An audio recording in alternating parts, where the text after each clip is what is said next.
In a word, I think a desire to hold on to primacy globally and regionally. In World War II, Japan expelled the European imperialist powers from East Asia and the United States, by the way, from the Philippines. We defeated Japan. We filled the vacuum that Japan had created. Ever since then, that was over 7 decades ago, we have been the hegemon in East Asia and the Pacific. We are a resident great power that is greater than all the others.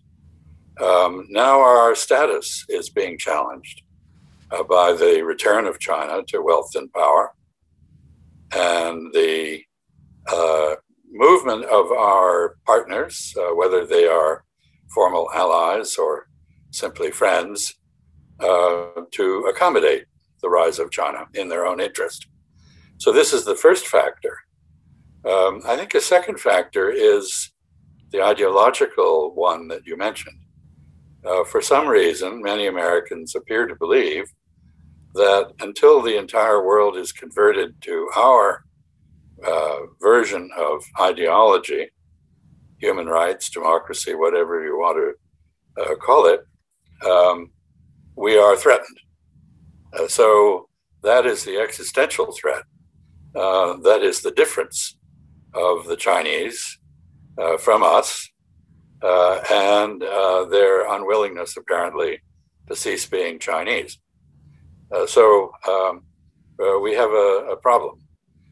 In military terms, which is the way the United States thinks these days, we have a very practical issue. We can no longer penetrate China's defenses at will. And the last administration, the Trump administration, was pretty clear that it wanted regime change in China, and that maximum pressure on China would help to achieve this. I think that's nonsense, but anyway, it is a viewpoint. And so we have a problem. Psychologically, we're being displaced from our premier position. Diplomatically, our allies and partners are realigning themselves between us and China. And militarily, we're no longer dominant.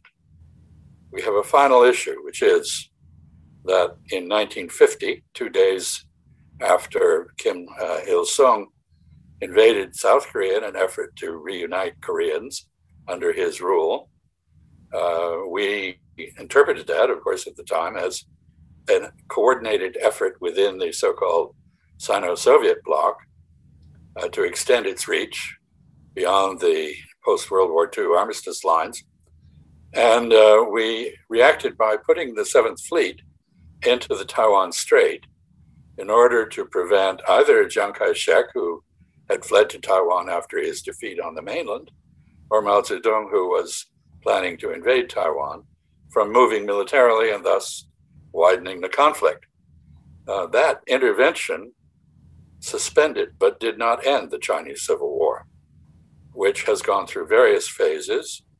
At the moment, nobody's shooting at anybody, but the probability that they will resume shooting at each other, now a democratic regime in Taiwan, replacing Chiang Kai-shek's government, but still heir to his legacy, there is a good chance that they will begin shooting at each other again.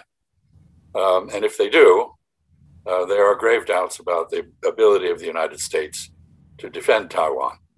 Many people wonder why we're trying to do that anyway, except for ideological reasons that I've mentioned.